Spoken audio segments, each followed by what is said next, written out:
Paisanas y paisanos, muy buenas noches tengan todos ustedes. Bienvenidos a este su canal, El Son Político de Tasco, en otros comentarios sobre el tema conociendo la historia de México a través de sus gobernantes, a través de los presidentes de la República, a partir de Porfirio Díaz, posiblemente lleguemos hasta López Portillo. Hoy vamos a hacer los comentarios sobre el apóstol de la democracia.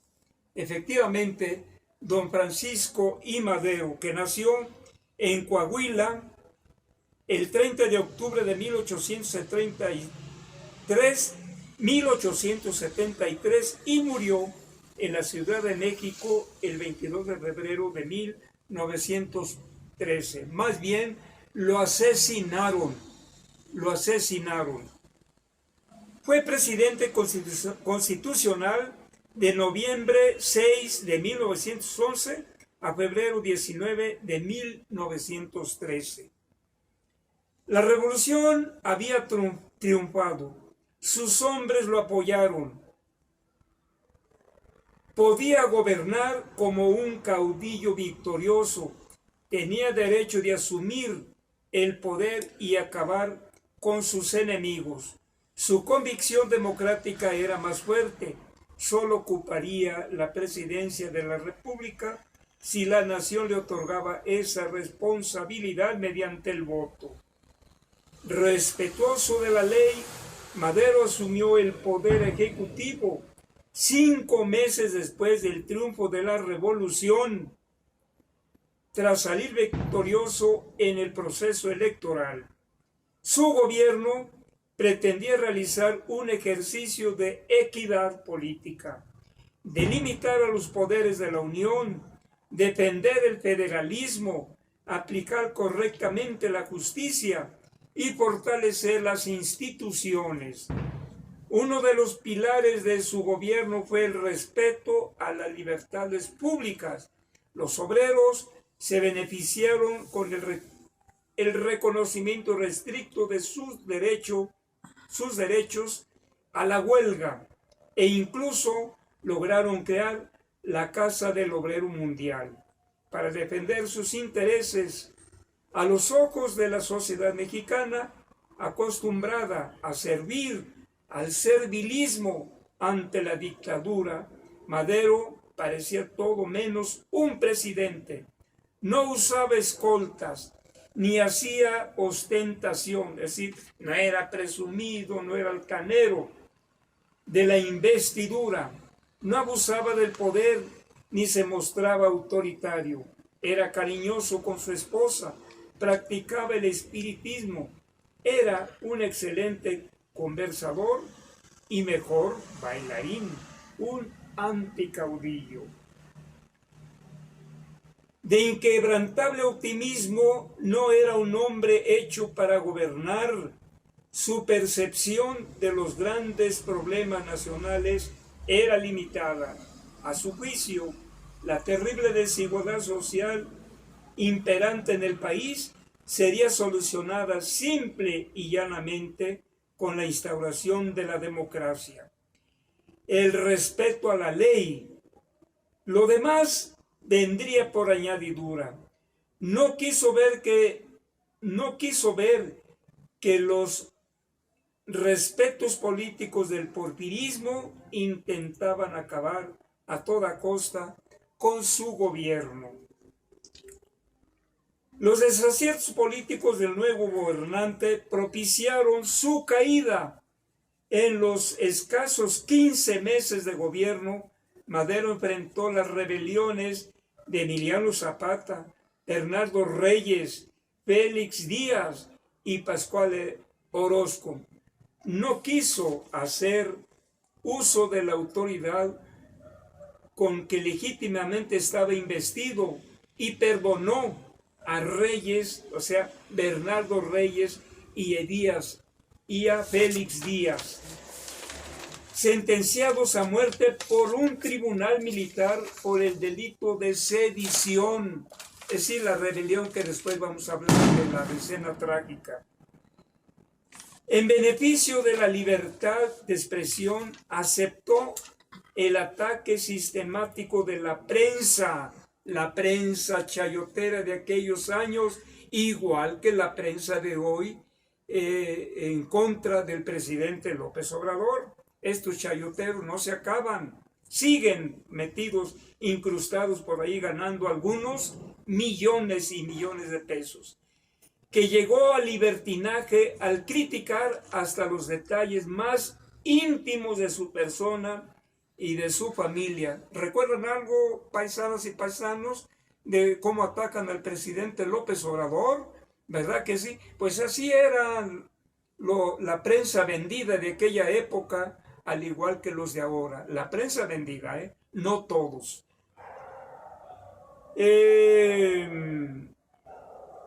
Aceptó la renuncia de sus colaboradores más importantes y dio la espalda a otros que pudieron abrirle el camino para gobernar adecuadamente. Coexistió con dos congresos distintos, generalmente diversos a sus propuestas políticas, que por momentos paralizaron su administración.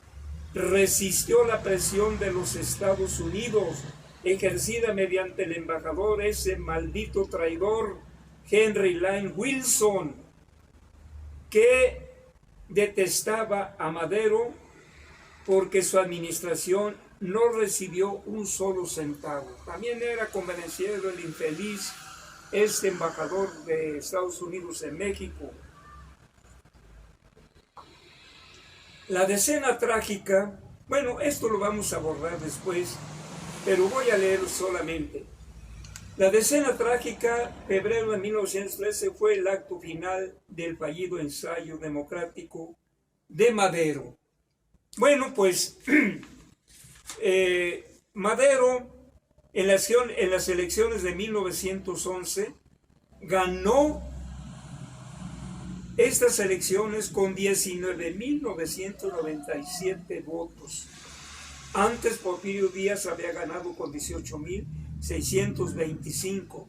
Lo superó en estos resultados democráticos, en estas elecciones, repito, con una votación de 19.997 votos. José María Pino Suárez obtuvo 10.245 votos. Así que fue un triunfo rotundo, al igual que en 1918 López Obrador con más de 30 millones de votos del pueblo mexicano.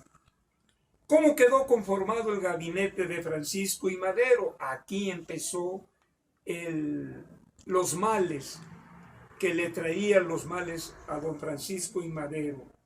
El gabinete de Madero quedó de la siguiente manera. En relaciones, Manuel Calero era porfirista. En gobernación, Abraham González, era maderista.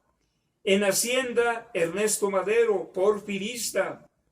En Guerra y Marina, J. González Salas, porfirista. En Justicia, Manuel Vázquez Tagle, porfirista. En Fomento, Rafael M. Bonilla, maderista. En Educación, Miguel Díaz Lombardo, porfirista, la mayor parte de su gabinete, con excepción de dos maderistas,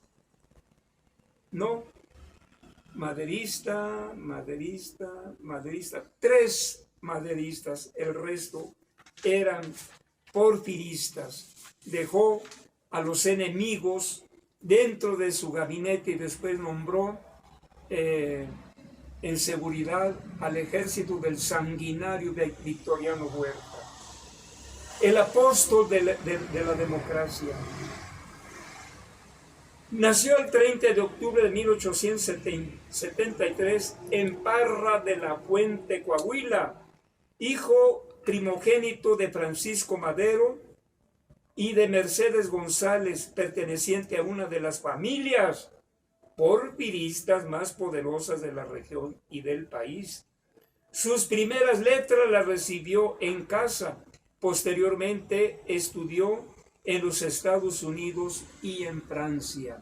Pues de allá vienen las ideas liberales de Madero, por supuesto. Él tuvo la oportunidad de salir, de aprovechar el capital que tenía la familia, y lo aprovechó muy bien al salir al extranjero a estudiar. Se interesó por la filosofía, por el espiritismo. Era muy religioso Madero. Fue un soñador, hombre de buenas costumbres. Creyó en la democracia, pero en una democracia, pues, a su manera, de una manera idealista, soñadora. Se sentía un predestinado, algo así como designado por la divina providencia para transformar a México mediante la democracia. Pretendía llevar a cabo una revolución burguesa, pero sus enemigos, encumbrados en el poder, preferían a la dictadura. Pero sus enemigos eran más poderosos. ¿Quiénes eran algunos de esos enemigos de don Francisco Madero? Henry Lane Wilson, maldito embajador de los Estados Unidos en México. Victoriano Huerta, el perro rabioso, sanguinario, que le sirvió por muchos años al gobierno dictatorial de Porfirio Díaz. El poder económico de la época, la prensa chayotera y los altos mandos del ejército y del alto clero eran sus principales enemigos, que se oponían a una democracia, porque esta democracia era una revolución burguesa en tiempos en que no había una clase obrera bien organizada.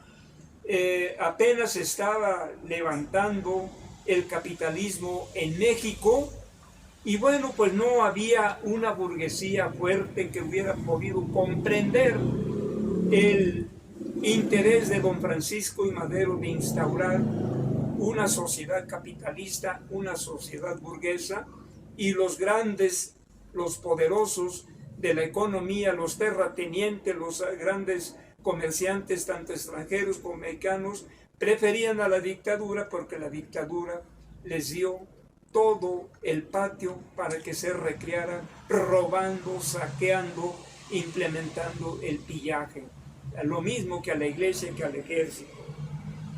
¿Cuáles serían sus errores de Madero? A mi juicio, su desapego del pueblo. Para entonces no era fácil entender, por ejemplo, un pueblo como lo es hoy en día, ese pueblo que apoya al presidente López Obrador. Imagínense un pueblo que en un 80% eran analfabetos, tanto niños como adultos, pues obviamente que no pudieron comprender las buenas intenciones de este gran hombre como lo fue Madero. También, el rechazo hacia Villa y Zapata y los ideales de los hermanos Flores Magón. Él era un representante de la burguesía y no compaginaba, no comprendía los verdaderos ideales de los grandes revolucionarios de esta época, como fue Francisco Villa, Emiliano Zapata y los hermanos Flores Magón, los más revolucionarios de esta época. No había un proletariado fuerte y organizado, tampoco había pues una burguesía fuerte.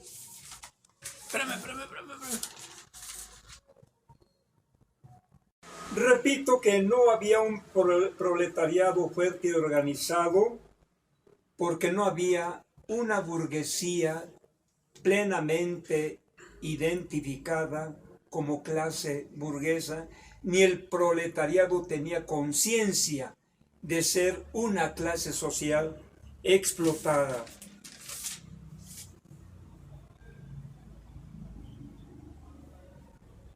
Pues el problema principal era agrario.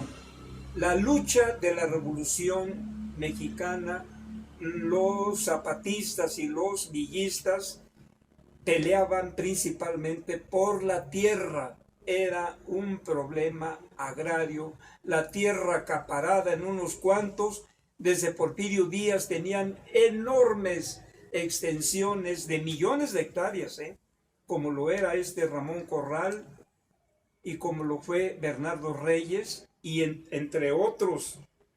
Entonces, pues fue la lucha del campesinado que salieron a exigir la tierra. Cabe de señalar también que en este tiempo se formó el 22 de septiembre de 1912 la Casa del Obrero Mundial, organización sindical. Su propósito era contribuir a la organización del movimiento obrero para que forme sindicatos de resistencia que exija mejores condiciones para los trabajadores. ¿Qué fue la Casa del Obrero Mundial? Estaba influenciada por los ideales del anarcosindicalismo. Creo que ya vimos en otros videos que en México, la época de los Flores Magón, los hermanos Flores Magón fueron muy influenciados por los anarquistas como Bakunin, como Kropotkin, como Malatesta, entre otros, que tuvieron mucha influencia su teoría anarcosindicalista en los Estados Unidos y en México. Entonces tuvieron mucha influencia estos teóricos del anarquismo rusos y entre otros grandes teóricos marxistas, pero no precisamente marxistas en el amplio sentido, sino que ellos se desprendieron de Marx para formar sus propias teorías sobre el sindicalismo en Europa y que lo difundieron a los Estados Unidos, y aquí en México los hermanos Flores Magón pues hicieron de esta tendencia, les pareció sus teorías. Ya para terminar quiero decirles que, a ver Apolo, para estos comentarios me he valido de esta bibliografía. ¿Se ve bien? Esta bibliografía dice Historia de México a través de sus gobernantes, de José Manuel Villalpando y Alejandro Rosas. También, perdón, me he consultado este libro de, a ver Apolo, este libro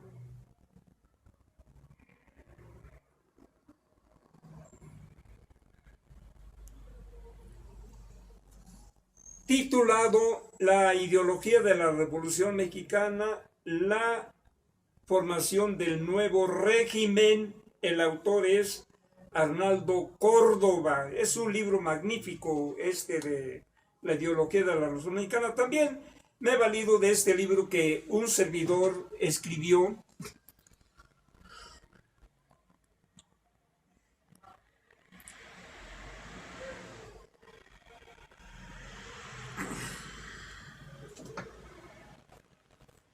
La Revolución Mexicana de 1910, corrientes ideológicas, escrito por un servidor.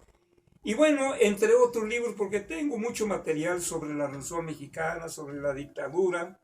Y bueno, pues estos son mis comentarios de hoy sobre un gran hombre un gran hombre democrático que soñó en transformar a México y que su gran mérito consistió en haber derrocado a ese viejo zorrillo dictador que gobernó más de 30 años, que tuvo a los mexicanos y mexicanas, al pueblo principalmente, en el olvido, en la explotación, en la miseria, y que a los yaquis de Sonora casi los exterminó.